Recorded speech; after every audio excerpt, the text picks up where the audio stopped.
ভাই এটাও দিয়ে দাও ভাই, এটা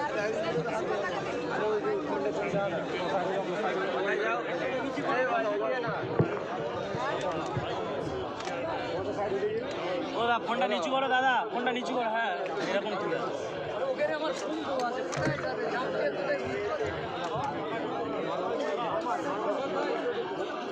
বলো।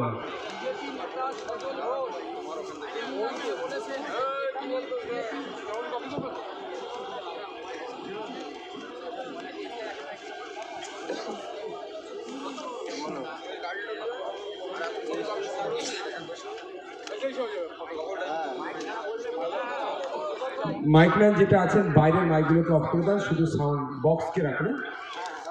হ্যাঁ হ্যাঁ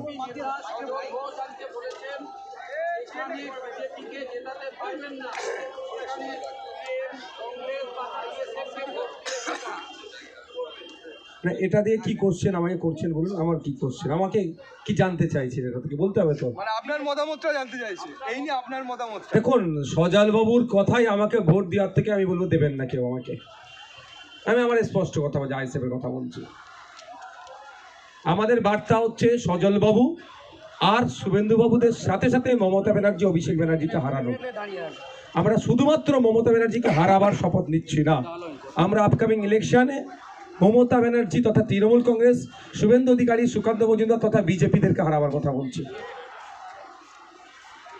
নওশাদ, আজকের এই সমাবেশে কেমন রেসপন্স এবং মূলত কি কি বার্তা দিন?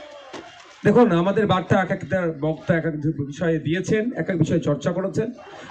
আমি যে বার্তা দিচ্ছি সমাজের কাছে, আপকামিং বিধানসভা ইলেকশনে যদি বাংলার মানুষ আমাদেরকে সুযোগ দেয়, আমরা একটা সুষ্ঠু সুন্দর সমাজ ব্যবস্থা গড়ে তুলব।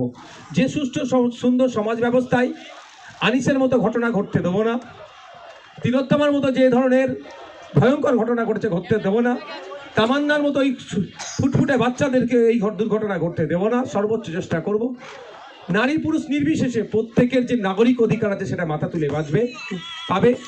লেবারদের আজকে মিনিমাম ওয়েজেসটুকু নাই পশ্চিমবাংলায়, মিনিমাম ওয়েজেস নির্ধারণ করা হবে। চা শ্রমিক থেকে শুরু করে দর্জি শ্রমিক আছে, যে দুরবস্থা কাটাবো।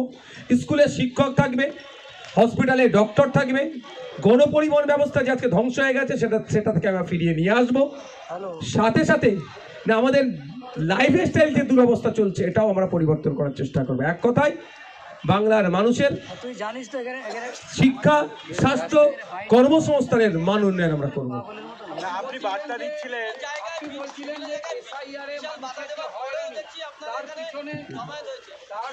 তৃণমূল কংগ্রেস নেতা অনুব্রত মণ্ডল আজকে বলেছেন যে এসআইআর এর নামে বেশিরভাগ মুসলিমদের নাম বাদ দেওয়ার চেষ্টা করা হয়েছিল, কিন্তু আল্লাহ এবং ঈশ্বরের দোয়াতে সেটা করতে পারেনি, আমরা চুরি পরে বসেনি। দেখুন, এই চুরি পরে বসে নেই কথাটার সাথে আমি সহমত প্রথমেই হব না। চুরি পরে বসে নেই মানে কিসের ইঙ্গিত? এটা দুর্বলতার ইঙ্গিত। আমার মা, আমার বোন, আমার বেটি চুরি পরে না? আমার মা, আমার বোন, আমার বেটি চুরি পরে জেট ফ্লাইট উড়াচ্ছে। আমার মা, আমার বোন, আমার বেটি সুফিয়া কুরাইশি, ভূমিকা সিং পাকিস্তানকে নাস্তানাবুদ করে দিচ্ছিল একটা অংশ, সে আমার বোন। সুতরাং এই চুরিপুরের কথাটার প্রথমে আমি অবজেকশন দিচ্ছি। দ্বিতীয় কথাটা সাপ হয়ে কামড়াচ্ছে, ওঝা হয়ে যাচ্ছে। 1000 মাত্র কম্পিউটার অপারেটরের যদি দিত এই দুরবস্থায় তো হতো না, নামের বানান ভুলের জন্য। মুসলিম যাদেরকে ডাকা হয়েছে তাদের একটা হেভি অংশ শুধুমাত্র নামের বানান ভুল। আকার একার খাতুনের জায়গায় বিবি হয়েছে, বিবি খাতুনের জায়গায় বেগম হয়েছে। মোল্লা মোহাম্মদ আব্দুল করিম নাম, আব্দুল করিম মোল্লা মোহাম্মদ। এই কাজগুলোর জন্য তাদের ডাক পড়েছে। এটা ম্যানুয়ালে হলে হয়তো এই ডাকটা পড়তো না। যখন এআই সহযোগিতা নিয়েছে তো ব্যর্থ নির্বাচন কমিশন, কিন্তু 1000 কম্পিউটার অপারেটর প্রোভাইড করলো না কেন রাজ্য সরকার? এর দায় কিন্তু রাজ্য সরকারের প্রতিও বর্তায়। নওশাদ, আপনি বলছেন তৃণমূল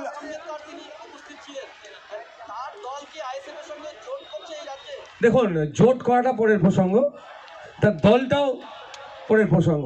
সর্বপ্রথম পরিচয়, প্রকাশ আম্বেদকরজি বাবা সাহেব আম্বেদকরজির নাতি।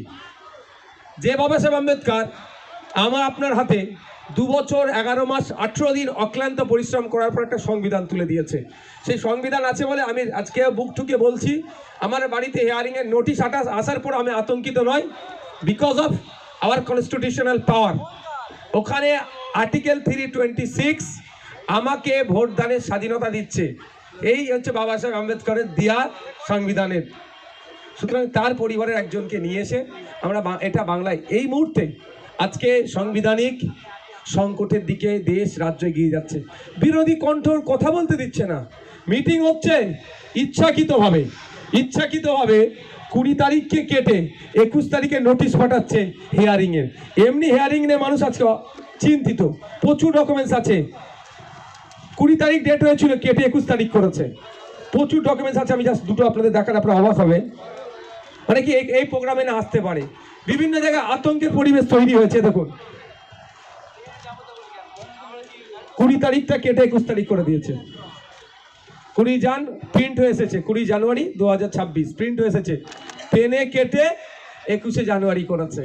এই ধরনের বিভিন্ন কৌশলে আতঙ্কের পরিবেশ তৈরি করে আমাদেরকে আটকানোর চেষ্টা হচ্ছে। আপনাদের কর্মীরা এখানে এসে অনেকে অভিযোগ করছেন বিভিন্ন জায়গায় বুঝে তাদেরকে আটকানোর চেষ্টা করা হয়েছে, তারপরেও আজকে দেখলাম মাঠে কানায় কানায় মানুষের ঢল নেমেছে, কি বলবেন এটা? মানুষ স্বতঃস্ফূর্তভাবে আসছে। কোনো মানুষকে বিরিয়ানির প্যাকেট, দিনের রোজ, বা না আসলে তোমার লক্ষ্মীর ভাণ্ডার, না আসলে তোমার বিধবা ভাতা, বার্ধক্য ভাতা যেটা পাচ্ছ তোমার কেটে দেওয়া হবে, মজবুর করে কাউকে আমরা নিয়ে আসিনি। সবাই উদ্যোগে, নিজেদের উদ্যোগে অধিকার পাওয়ার জন্য অধিকার মহাসমাবেশে আজকে উপস্থিত হয়েছেন।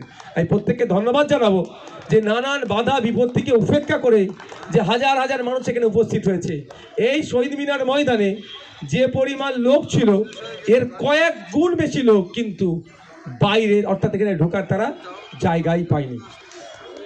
আমরা চেয়েছিলাম ব্রিগেড ময়দানে করতে, কিন্তু ওখানে ল্যান্ডের যারা পারমিশন দেয়, জায়গাটা হচ্ছে আর্মিদের, এটাও আর্মিদের, তারা আমাদেরকে জানিয়েছেন এখন ওখানে ট্রেনিং চলছে, ফলে এই সময় দেওয়া যাবে না। আর আমাদের এটা নির্ধারিত দিন, ফিক্সড ডে, সেই জন্য আমরা বাধ্য এখানে করলাম। আইপ্যাক সংঘাতের আবহে কালকে আবার শীর্ষকর্তা যিনি কলকাতায় আসছেন, যারা প্রতীক জৈনের বাড়িতে রেড করতে গেছিলেন তাদের সাথে বৈঠক করবেন, রাজ্যপালের সঙ্গেও মিট করবেন ইডি অধিকার।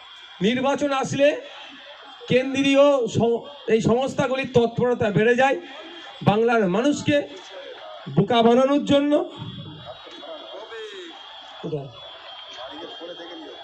একটা খুশির খবর দিই, আমাদের দলের প্রতিষ্ঠাতা বড় ভাইজান মাঠে আসছেন।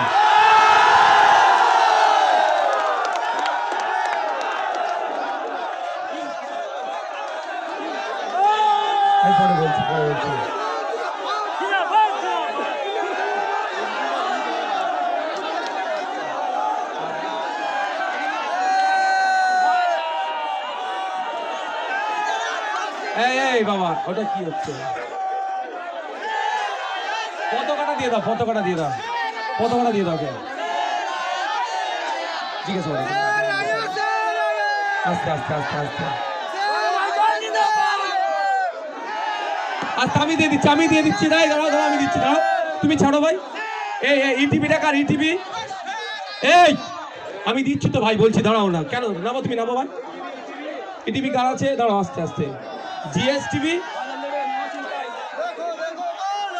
বলতে কি ভারত দৌলত বলতে ইসবাদ, হিডেন স্টোরিজ,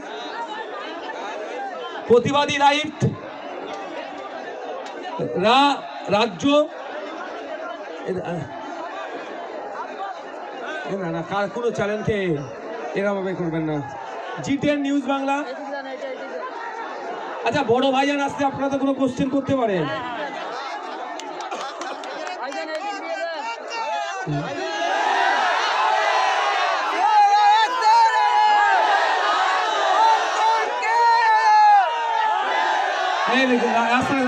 রাস্তা ছেড়ে দাও।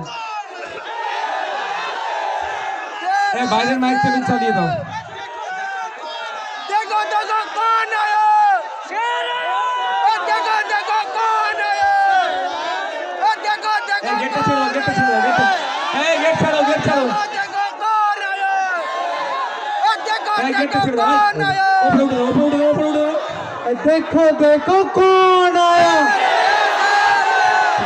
देखो देखो कौन आया।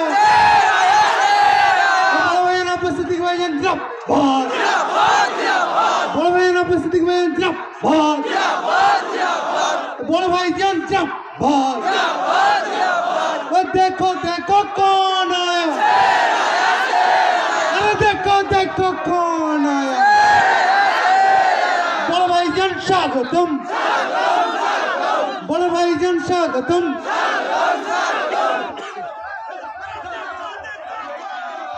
देखो देखो कौन आया যাক আমি আশপাশেই ছিলাম, আমি পুরো প্রোগ্রামটাকে দেখেছি, খেয়াল রেখেছি। সবাই যদি মাঠেই চলে আসে তাহলে বাইরেটা কে দেখবে? আমি 5 বছরের ফল নওশাদ সিদ্দিকী এবং তার সহযোদ্ধা আপনারা সবাই আপনাদের চেষ্টায় বিধানসভা আসতে হয়তো এখন অনেকটা বাকি আছে, কিন্তু আজকের এই শহীদ মিনারের ময়দানে আপনারা যেভাবে প্রোগ্রাম ধুলো উড়িয়ে দিয়েছেন, সামনে 26-এ জিত আপনাদের অলরেডি হয়ে গেছে। আপনাদের এতটুকুই বলবো, আমার স্বপ্ন কিন্তু ব্রিগেড ছিল যে 5 বছর পর কমসে কম ব্রিগেড যেন হয়, কিন্তু ওই স্বপ্ন এখনো ভেঙে দিইনি। সেনাবাহিনী বন্ধুরা বলেছেন তিনাদের প্রোগ্রাম চলছে, নিশ্চয়ই মাইক বাঁধা আছে, দেখছেন। 31শে মার্চ পর্যন্ত প্রোগ্রাম আছে। 31শে মার্চের পরে আবার চেষ্টা করব, কিন্তু মার্চের পরে প্রচণ্ড রোদ হয়। এই রোদকে অপেক্ষা করে যদি ব্রিগেড করি আপনারা সাড়া দেবেন তো? আমার টার্গেট ব্রিগেড। তার রেকর্ড হয়েছে 21-এ, ওই ব্রিগেডের রেকর্ডকে আবার ভাঙবো আমরা। সেই চেষ্টায় আজকে গতকাল থেকে বারবার আমাকে বলেছিল, আমি বলেছিলাম আমি অবশ্যই কলকাতাতেই থাকবো, আশপাশেই থাকবো, পুরো প্রোগ্রামটাকে নজরে রাখবো। আমি দেখতে চাই যে নওশাদ সহ তার সহযোদ্ধারা 5 বছরে কি করলো, তবে কি করেছে বাংলার প্রতিটা অলিতে গলিতে কান পাতলে বোঝা যায়। এই বাংলায় বর্তমান বিরোধী শক্তি যদি কেউ থাকে আজকের দিন পর্যন্ত, সেটা হলো আইএসএফ।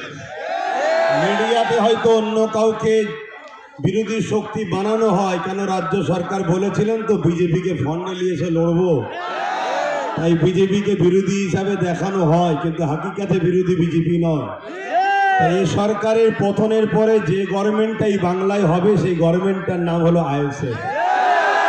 আপনারা যে শক্তিতে যে মজবুতে দাঁড়িয়ে আছেন, আমি এতটুকু বলতে পারি এই শক্তি এই মজবুতে আর একটু যদি বিশ্বাসের সাথে ঐক্যবদ্ধ হয়ে আর একটুখানি যদি চাপ বাড়াতে পারেন, তাহলে আগামী দিন কিন্তু আপনাদের হাতেই বাংলা আসছে।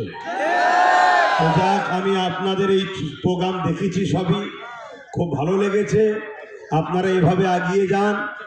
আমার সর্বদিক দিয়ে সহযোগিতা দোয়া আপনাদের সাথে ছিল, আছে, থাকবে।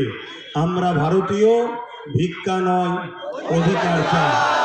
আমরা ভারতীয়, কোনো সংবিধান ছাড়া কোনো দাদা দিদির কথা মানি না। সংবিধানের কথা যে দাদা দিদি বলবে সেই দাদা দিদিকে মাথায় নিয়ে ঘুরবো, আর যে দাদা দিদি সংবিধানকে তাকে রেখে নিজেদের কথা শোনাতে চাইবে সেই দাদা দিদিকে সংবিধানের ডায়েরিতে এনে জেলের কারাগারে আমরা যুব সমাজই ধরব। এই অঙ্গীকার নিয়ে আজকে আপনারা তো চলে গেছেন, রাস্তায় সব দেখছি চতুর্দিকে। কেন আমি যদি আরেকটু আগে ঢুকতাম তাহলে তো আরো সমস্যা হয়ে যেত না। তো সেই জায়গায় যখন ভিড় কেটে গেছে, আমি আস্তে আস্তে বললাম এবারে চলো যে একটু কমসে কম, কেন গতবারে নওশাদ বলেছিল আমরা 2 ভাই এক জায়গায় হব। তো সেই কথাটারও তো সত্যতা প্রমাণ রাখতে হয়, না হয় জালিমরা কোনো খোঁজে পাবে না, কোনো ফল্ট না পেয়ে বললো কই তার ভাই এলো না তো, মানে কিছু যখন উপায় থাকেন এটা বলবে। এতটুকু জেনে রেখে দিও নওশাদের জন্য তার বড় ভাইয়ের জান আছে। ব্যাস, এবারে আমার আরো অনেক কাজ আছে, সেদিকটা দেখতে হয়, এদিকটা নওশাদ দেখছে তোমাদের সবাইকে নিয়ে, এবং তোমাদের সাথে নওশাদের সাথে আমি আছি, আমরা আছি পাশে ভাইজান। অবশ্যই পাশে আছি, তো সেই বিশ্বাস করি, তাই এই বিশ্বাসেই তো আজকে এত দূরে চলে আসলাম। তো যাক, সকলে কথা শোনো, আমি এইটুকু বলেই সংক্ষেপ করলাম। আমার শেষ আবার একটা কথা, আমরা ভারতীয় সাদা চামড়া ব্রিটিশকে তাড়িয়েছি, এই ব্রিটিশদের দালাল কালো চামড়াগুলোকেও আমাদের তাড়াতে হবে, এটা অঙ্গীকার করতে হবে। ব্যাস, কথা শেষ করছি। সুস্থ থাকেন, ভালো থাকেন। ভারতবর্ষ জিন্দাবাদ, ভারতবর্ষের সংবিধান জিন্দাবাদ। রক্ত সিরাই সিরাই রক্ত। ভাইজানকে নিয়ে